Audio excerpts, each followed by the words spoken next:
This live self-defense video, you'll be discovering the 5 effective strikes using your expandable self-defense baton.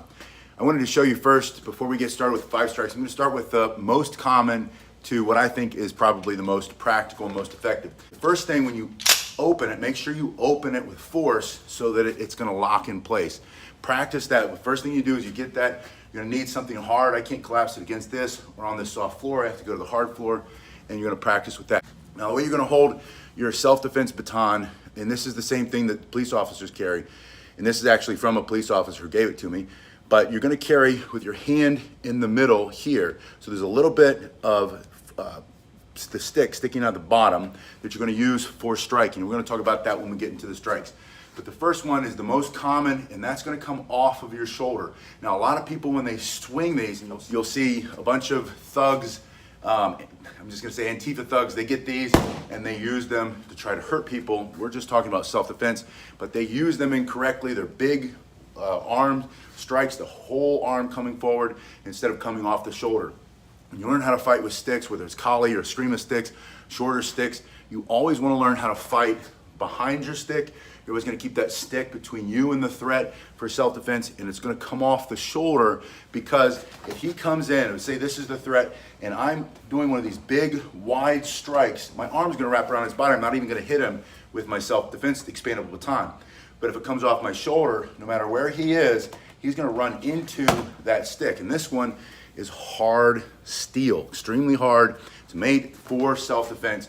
From here, coming off your shoulder, this first strike, this angular strike coming through, you should always practice following through. Now, your target is what's going to be most important. More important than technique is where are you going to hit somebody for self-defense. You have to ask yourself, what can you remove or destroy?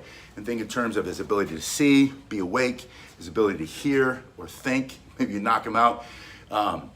You hit him, you can hit him in the neck and knock somebody out. You can break the arm. Maybe he's got a weapon, he's coming at you. You can smash that hand if you don't want to go for the head, or if that's what presents itself faster. And so you practice this first angle coming off the shoulder. And this angular strike is the first and the most common strike that you'll see when people are practicing and learning, especially law enforcement, how to use this self-defense expandable baton. The strike is coming off the shoulder.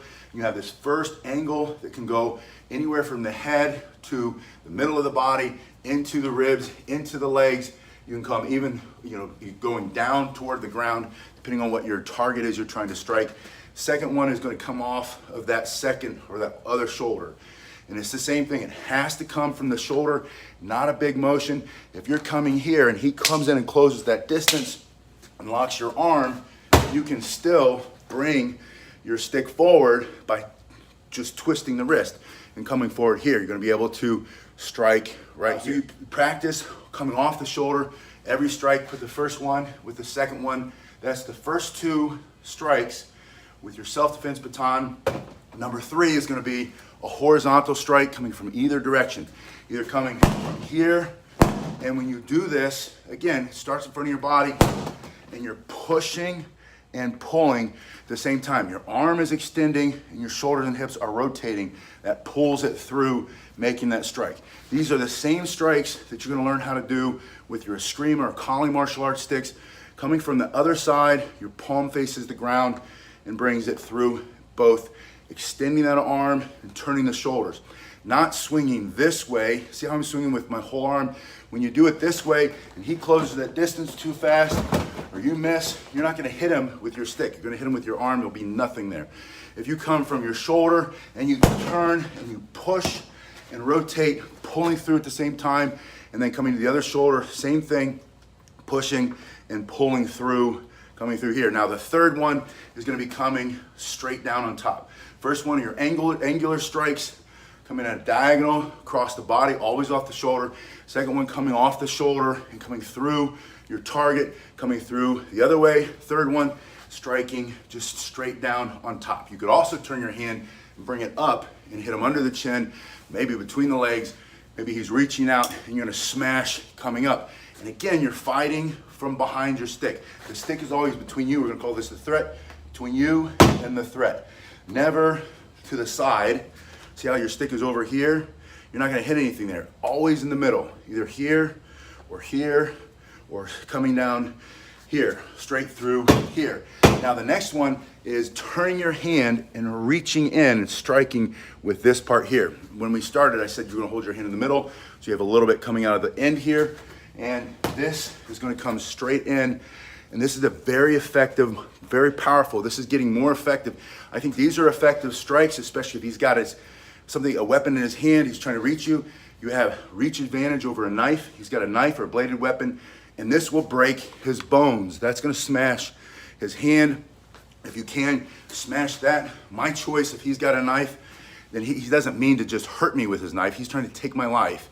If he's got a knife, he's trying to take your life. I say, go for the head, right? And there was a question, you asked me a question, how hard can you hit somebody in the head to drop them and knock them unconscious without breaking their skull? And you can't, there's no answer there. You're not gonna find, that's not gonna be a solution that's available to you. If you're defending yourself, you're gonna go in full speed, full power, especially if he's got some type of a weapon.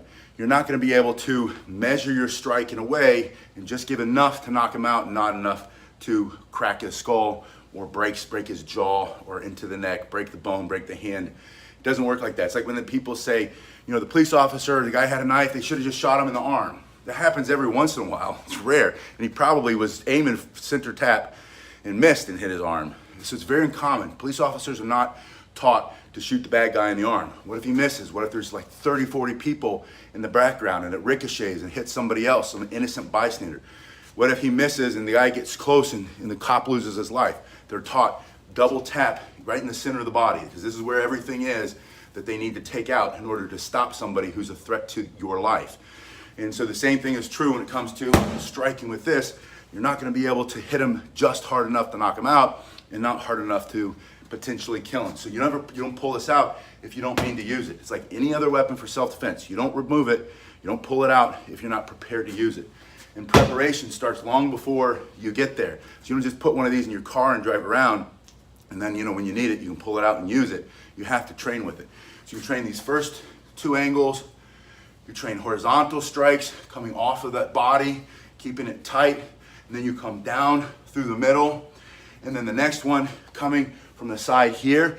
You can even, maybe he's behind you to the side, maybe there's multiple attackers. You have to strike this person first, and then you come back here, stick that right into his eyes, or his nose, his teeth for self-defense, maybe into the throat. That's fatal. You have to be sure that's what you want to do, right? You can also stick it down into the groin or into this thin piece of muscle between the belly button and the privates. You hit someone with that, with this hard piece of steel at the end, right behind you, using your whole body, turning into it.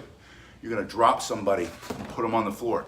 And the fifth one, which is very controversial, not controversial because it's violent or whatever, but controversial because not everybody agrees with me, which is totally fine. And we don't have to agree with each other. It's just information. Take what works for you and the rest discard it. I think Bruce Lee said that, right? Take what's useful, everything else, drop it. But here, taking two hands on it, the reason people don't like this one is they say, well, it could collapse and you could pinch your fingers, which is true if you're doing one of these strikes, which I prefer with a straight baton. I prefer this any day of the week. But if you turn and you stick that big piece of steel right through his teeth or his nose or his eyes for self-defense, you will create distance. You'll create stopping power just by sticking it through the face. And then you can weave those together. You do these angular strikes, your horizontal strikes, your vertical strike, that reverse hand strike, and then put your other hand on it, and then you push. And then if you were me, you would practice both sides of the body so you can fight evenly with your left hand as you do with your right hand. You know, what if he shoots you through his shoulder and you got to put the other hand and take the gun out of his hand because he's a bad guy or whatever. But learn how to fight ambidextrously, doing everything, you know, the same amount of time with one hand and then put it in the other hand and practice those same basic techniques. So there's just 5 simple techniques. There are many more that you can do with this or any other stick for self-defense.